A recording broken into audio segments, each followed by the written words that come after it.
Tu sais, quand tu as 95% de commentaires positifs et 2% de commentaires où les mecs, ils cherchent le buzz, ouais, ça se fait pas. Bah, nique ta mère.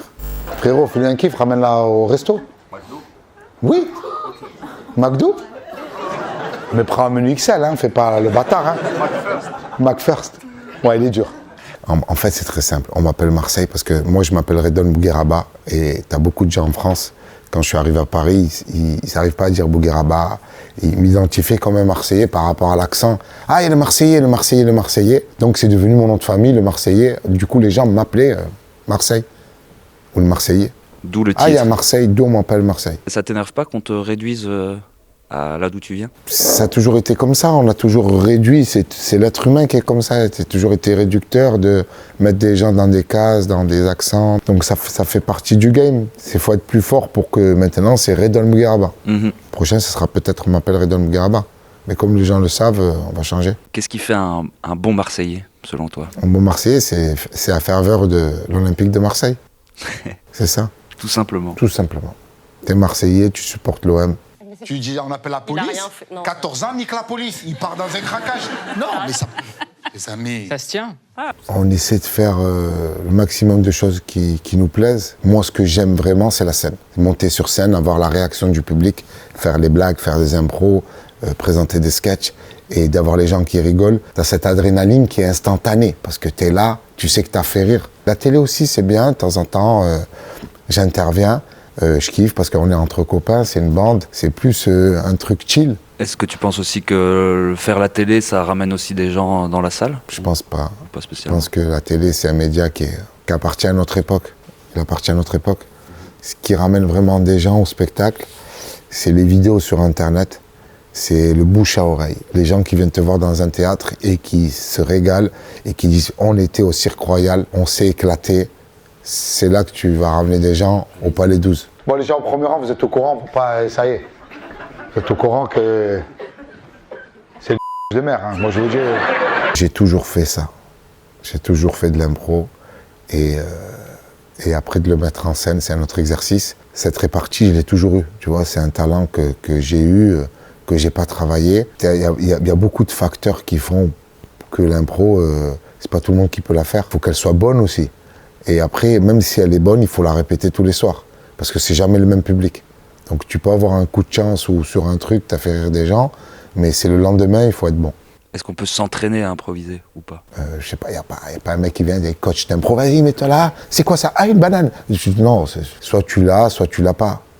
C'est comme un footballeur qui dribble, soit il a ça, il sait dribbler. Tu peux t'entraîner à faire des moves, mais ça sera jamais naturel. T'habites où? À la Valentine. Ouais, ça va. Valentine, c'est des riches. Parce qu'elle a fait à la Valentine. Chine. Tu prends le 11 à Castellane pour y aller. Elle rigole parce que c'est son bus. Elle rigole, il y a quelqu'un qui a compris la blague. C'est quoi ça, le bus? Est-ce qu'il y a des gens qui réservent expressément le premier rang? C'est les premières places qui partent. C'est vrai. Donc tout le monde dit ouais, il faut pas se mettre au premier rang, mais c'est pas vrai. Les premiers rangs, c'est les premières places qui partent. Les gens, ils sont contents parce que c'est jamais méchant. Il y a de l'improvisation, mais on essaye d'être bienveillant, on n'essaye pas de blesser les gens.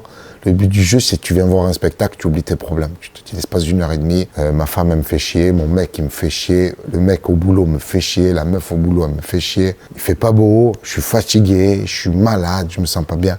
Voilà, une thérapie. Ceux qui réservent le premier rang, ils savent à quoi s'attendre. Il y a de l'autodérision, tu sais ce que tu vas acheter. Tu as acheté les places à l'avance, au premier rang, tu sais que tu vas en prendre plein la gueule, mais voilà, il y a aussi de l'autodérision, et c'est pas méchant. Tu conseilles quoi alors aux gens qui viennent au premier rang? Venir en couple, pas en couple, non, en c'est famille? Comme McDo, venez comme vous êtes. C'est gros, hein, toi, c'est... Il mange à la cantine, lui, ça se voit, il a arrêté l'école, mais il va quand même à la cantine, ce bâtard. Ouais, de pas blesser les gens. C'est ça la limite. C'est ça la limite. Le but du jeu, tu vas pas payer un spectacle, tu ressors de là, tu pars en déprime. Je dis non, moi je dois te sortir de la déprime. Ouais. Mais tu vas pas venir, je vais pas te mettre plus mal que ça. Je tire pas sur les ambulances. Donc tu viens, tu passes un super bon moment et tu repars, tu dis on a rigolé. Ouais. Il s'est foutu de ma gueule, bâtard, mais on a rigolé.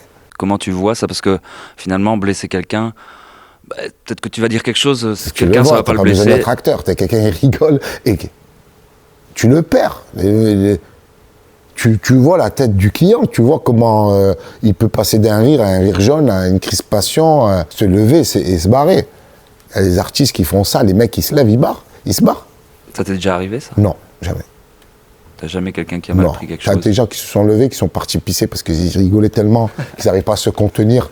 Du coup, j'ai dit, vous payez des places pour aller chier dans les toilettes, c'est pas sympa. On en rigole, mais j'ai jamais vexé personne ne s'est levé, personne n'a jamais... On a fait des spectacles, on a vendu énormément de billets, on n'a jamais eu de remboursement. T'as jamais eu quelqu'un qui a dit, ouais... Une fois, j'ai posté une impro, il y a la personne qui m'a dit, est-ce que tu pourrais la retirer? J'ai dit, pourquoi? Il me dit, parce qu'en fait, tu me vannes, c'est pas mon copain, en fait. Mon mec, il était à la maison...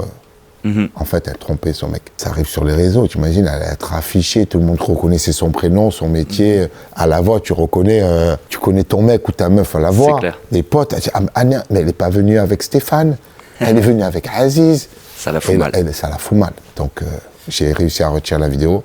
Mais donc, si elle nous regarde, je t'ai sauvé la vie. La Renaud, tu n'es pas de la famille, on la fait pas. Motus à bouloir. T'as une famille au premier rang, il y a une Renoir, et je fais la vanne, je dis famille en or, et là il y a la boule noire de Motus. Donc la vanne fonctionne, et après t'as eu des gens, rien à voir, parce que sur internet maintenant t'as une vague de gens qui sont défenseurs des causes perdues, qui commencent à dire oui, la vanne, elle est limite. Là t'as la personne qui était concernée, qui a passé la meilleure soirée de sa vie, qui dit écoutez, c'est moi la boule noire, calmez-vous, j'ai kiffé. Après, tu as eu des messages encore plus méchants. Tu as des mecs qui ont mis, ouais, tu as une meuf qui a commencé à dire, oui, si j'étais la personne en question, je l'aurais super mal pris. Tu as un mec qui lui répond, il dit, écoute, cousine, t'es blanche, qui es-tu pour te mêler? Donc, tu as des gens qui sont hors des corps, et après, ça fait partie du game maintenant. Tu as beaucoup de gens qui viennent commenter pour chercher leur petit like, essayer de faire un ratio, mais c'est des gens qui sont jamais venus au spectacle. Après, des gens qui n'aiment pas cet humour, passez votre chemin. Ouais, on ne vous demande pas de regarder la vidéo, mais non, c'est devenu un sport. La critique est l'arme du faible. Mais donc, toi qui postes beaucoup sur les réseaux, il y a le public dans la salle, et puis après, il y a le public... il y a le public d'Internet, ouais, le public des réseaux. Mais le public des réseaux, il prend bien ça, parce que j'ai pratiquement 1 million d'abonnés sur Instagram. Je ne fais pas des salles d'1 million. Je fais des salles maxi de 5-6 000 personnes.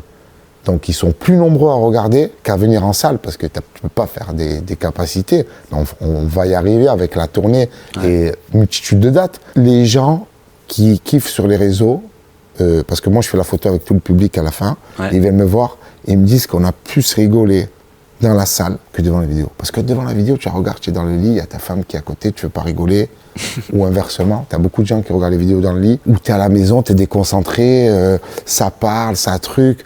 Alors que quand tu es dans la salle, tu as la vraie magie, l'artiste il est là, et ça s'opère sous tes yeux. Et puis quand on parle de vanne, il y a aussi le contexte qui est important. Exactement. Sorti de son contexte, tu coupes la vanne, tu peux passer pour un mec soit raciste, soit homophobe, soit grossophobe, soit ce que tu veux. Par exemple, la vanne de la boule noire de Motus, est-ce que avant de poster, tu te poses la question et tu te dis... À aucun moment je poste tout, parce qu'il y a plus de 150 vidéos sur YouTube, il y a plus de 10 heures d'impro. Tu regardes les vidéos et les gens sont morts de rire. Tu sais, quand tu as 95% de commentaires positifs et 2% de commentaires où les mecs, ils cherchent le buzz, ouais, ça se fait pas, bah nique ta mère. Donc pour toi, les réseaux, ça n'a pas vraiment changé la manière de faire de l'humour? Pour moi, ça n'a rien changé. Je poste les vidéos, je me dis pas, ah, celle-là, il n'y a pas d'autocensure. Mais c'est vrai que tu es assez généreux sur Internet avec ces extraits. Je te parle de ça parce que j'entends souvent les humoristes dire non, moi je mets très peu sur les réseaux parce que les gens, s'ils veulent me voir, ils doivent venir me voir. Mais je comprends ça. Tu sais, je mets que les impros. Les impros, c'est jamais les mêmes. Du coup, je ne dévoile pas mon spectacle. Je comprends les artistes qui disent je ne peux pas mettre mon spectacle. Tu mets 5 extraits de 10 minutes, tu as vu 90% du spectacle sur YouTube, tu arrives dans la salle. Je dis, mais frérot, je le connais ton spectacle. Tu peux le baquer presque. Ouais, il y a des humoristes qui se font baquer. Ils sont très tristes. On ne va pas dire des noms parce qu'on n'est pas des balances. Mais Paul Mirabel, le pauvre, il arrive, il est choqué. Il arrive, c'est Patrick Bruel de l'humour. Tout le monde dit ça. Il arrive, j'ai donné tous les 06. Les gens jouent son spectacle. Et il le joue mieux que lui. C'est ça le problème. on pourrait se dire, toi, maintenant que tu remplis des Palais 12, tu pourrais être moins généreux sur les réseaux et dire, si vous voulez Non, voir, venez. j'ai l'habitude de donner des vidéos et je continuerai à donner des vidéos. C'est-à-dire que même si je meurs ce soir, il y a au moins 50 vidéos qui sont déjà prêtes. Je vais être comme Tupac Shakur. Des albums qui sortent alors que tu vas avoir des spectacles posthumes. Est-ce que ça ressemble à un bar à chicha? Non. Lève-moi ton oasis, frérot. Lève-le, tu sais. La position oasis, ce fils de pute, normal. Normal. Chicha pomme. C'est une des grosses salles belges et je suis le premier humoriste à le faire. Ça met une petite pression, ça. Non, mais c'est beau. Mais moi, je l'ai appris, moi, je savais pas, moi. Je fais 2 centres Games, c'est complet. On fait un cirque royal, c'est complet depuis juin. Et là, t'as les gars qui me disent, les gars, step up, upgrade. J'ai dit, on fait quoi? On fait Baudouin? Stade?